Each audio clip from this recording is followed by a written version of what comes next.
Neeson is now Vice President of Marketing at 20th Century Fox Motion Pictures.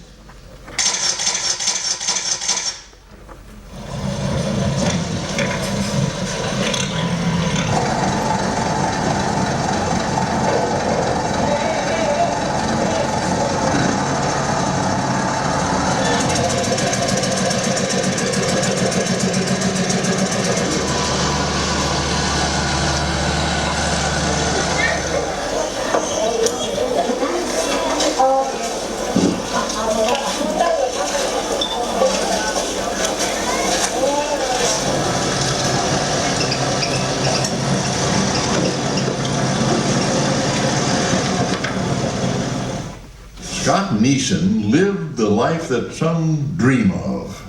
It was a great life because I was travelling first class to Paris, Germany, Tokyo, into South America. Had a beautiful house. My name is Scott Neeson, and I'd like to thank the organisers for inviting me tonight. I'd like to thank you all for being here tonight. I would like the takeaway, I guess, at the end of this all is to give some consideration to where you are in your life. I'm going to tell you my journey, which is kind of extreme, but there is a relevance, I think, to everyone here. You know, I started in Hollywood in '93. I worked my way up from being the Vice President of Marketing, becoming the President of 20th Century Fox International. And during that time, we worked in a number of films. We had Braveheart, we had Independence Day, X-Men, Ice Age, and I guess I was best known for the release of Titanic, which made a ton of money for us.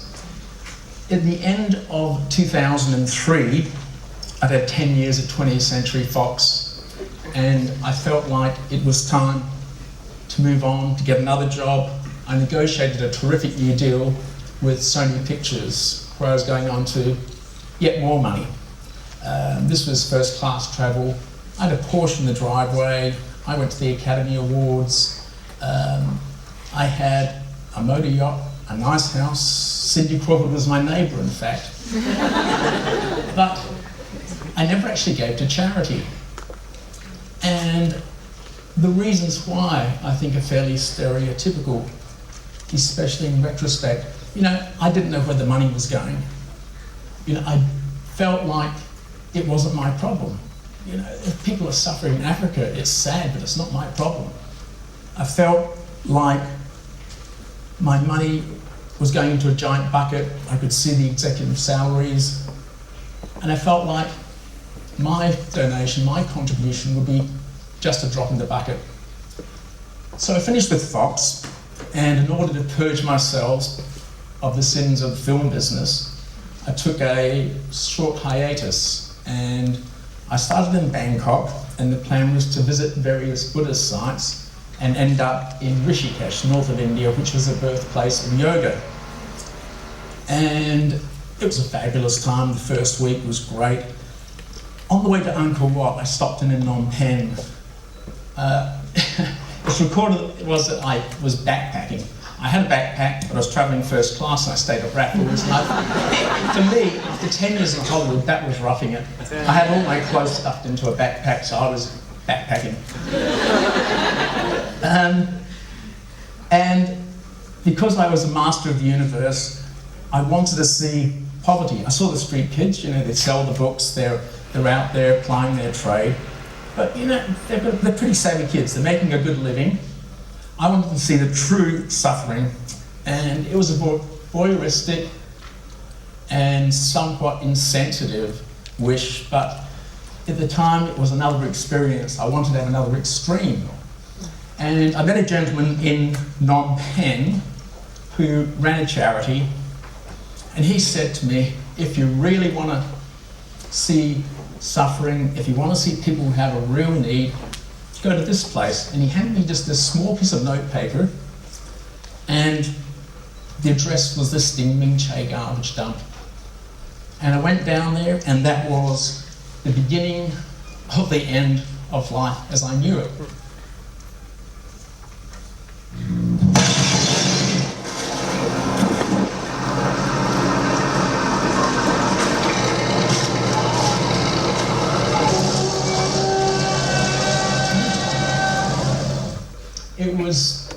without doubt, the most apocalyptic scene I've ever seen. Even to this day, I remember how I first felt. I was staring into this abyss. 2,000 children living on a garbage dump. Over half were left there by parents. About 25% were orphans who'd made their own way there. There were mothers living on the dump. There were occasional families living on the dump.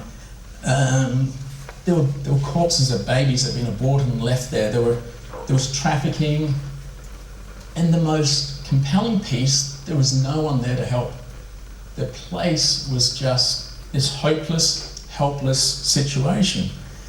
And all of a sudden, there was 0 degrees of separation between me and these children.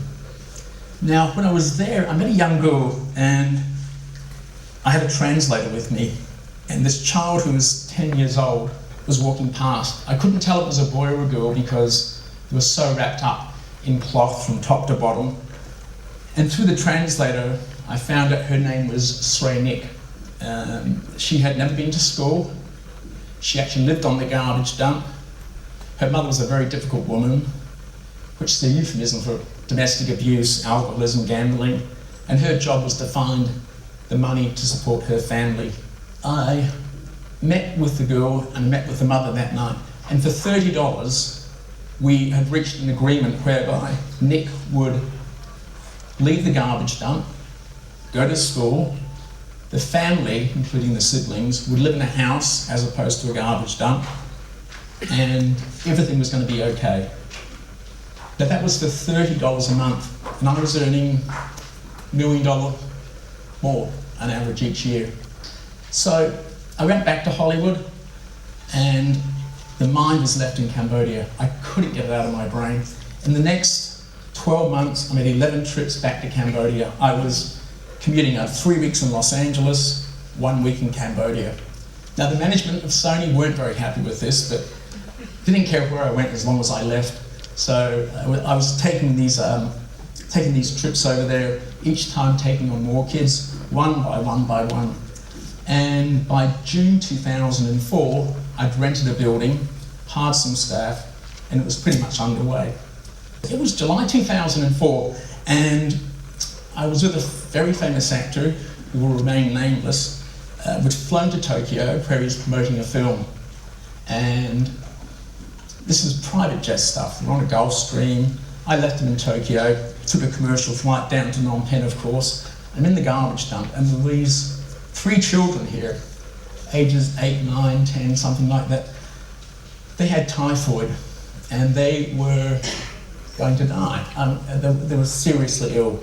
Now, I have no children. I didn't know what to do. You can't call 911, there's no police, there's no ambulances there. I'm not a doctor. And it's one of those things when you spend your whole life in a corporation, you're so used to picking up the phone, and with 3 or 4 digit extension, everything's taken care of. And my mind's spinning. What am I going to do with these kids? And my cell phone rang.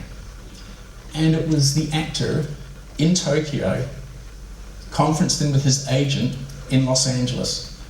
And he was furious. He had requested certain amenities on the G5 for the flight back to Los Angeles. We had the wrong amenities on this plane, and he was refusing to go on his flight. He wouldn't get on the G5.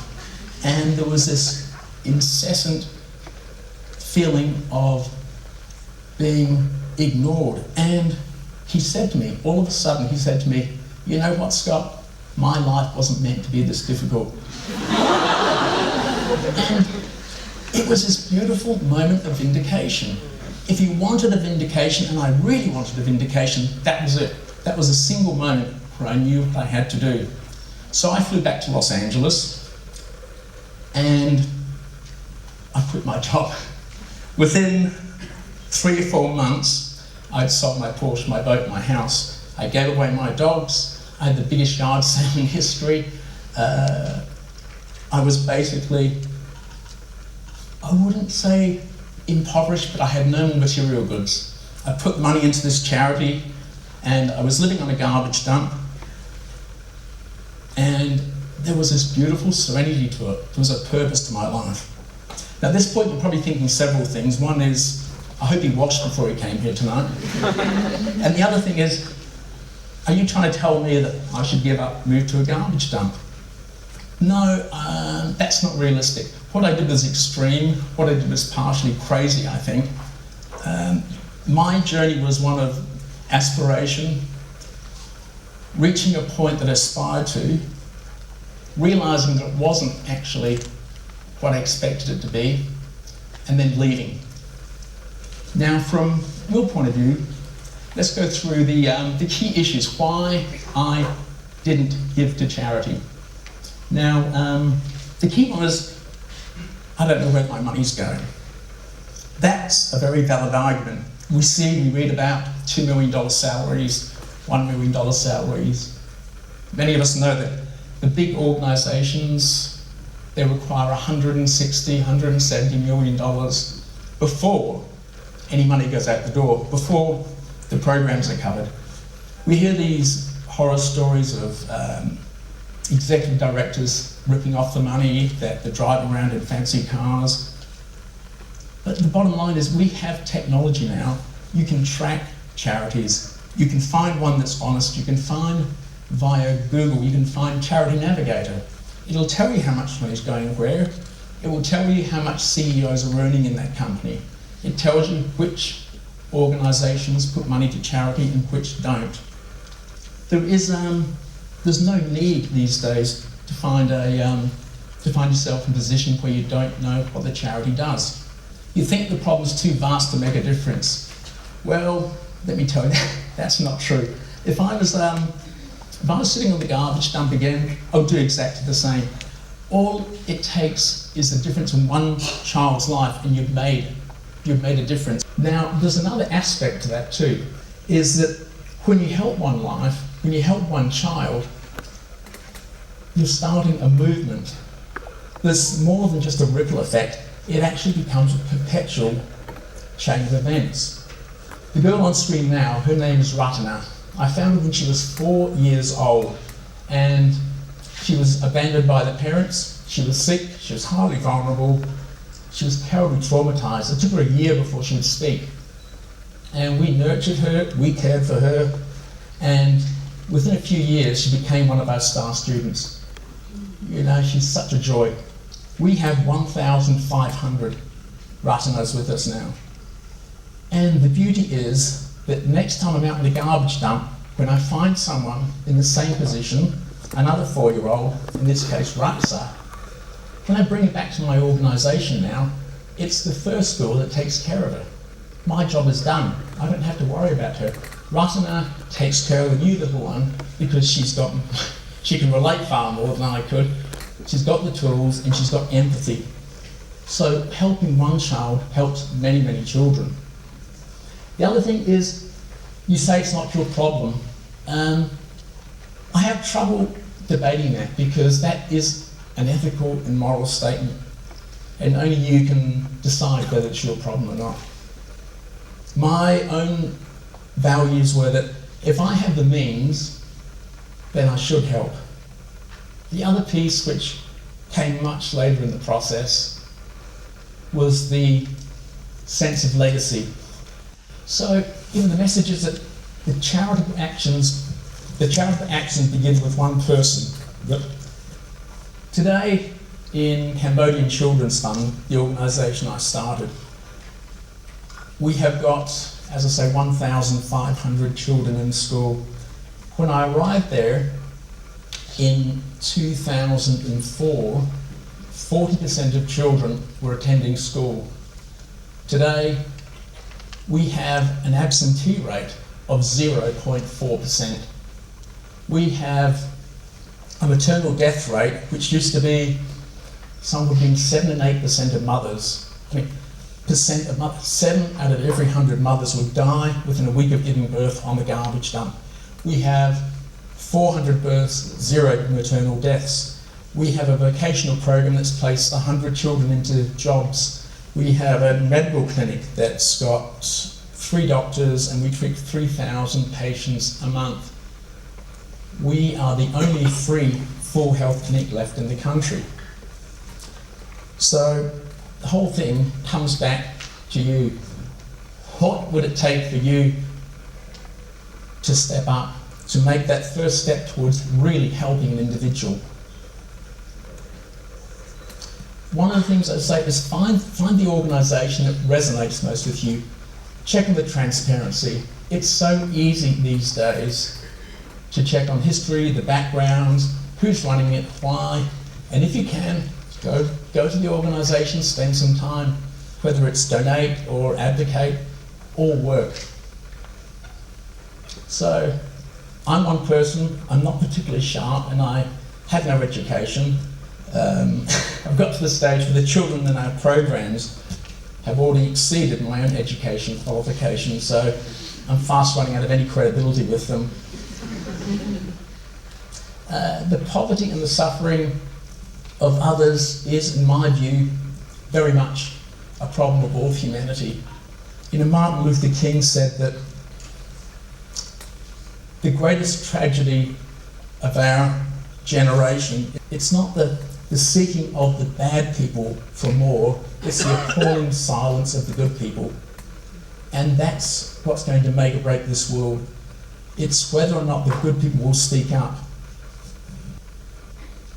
ស្កាត់ដូចជាពុកខ្ញុំចឹងព្រោះអីគាត់បានជួយដល់ក្រុមគ្រួសារខ្ញុំហើយបានធ្វើឲ្យខ្ញុំមានការសិក្សាខ្ពស់ហើយគាត់បានថែទាំសុខភាពពួកខ្ញុំទៀតអត់ឲ្យខ្ញុំកខ្វក់ដូចមុន So to end with the quote that resonates the most for me in terms of why should it be my responsibility? It was Buddha who said that in the sky there's no distinction between east and west. People make the distinction between east and west. They believe it to be true and they live by that. I couldn't agree more with those sentiments. Thank you. And thank you for your time, thank you for your attention.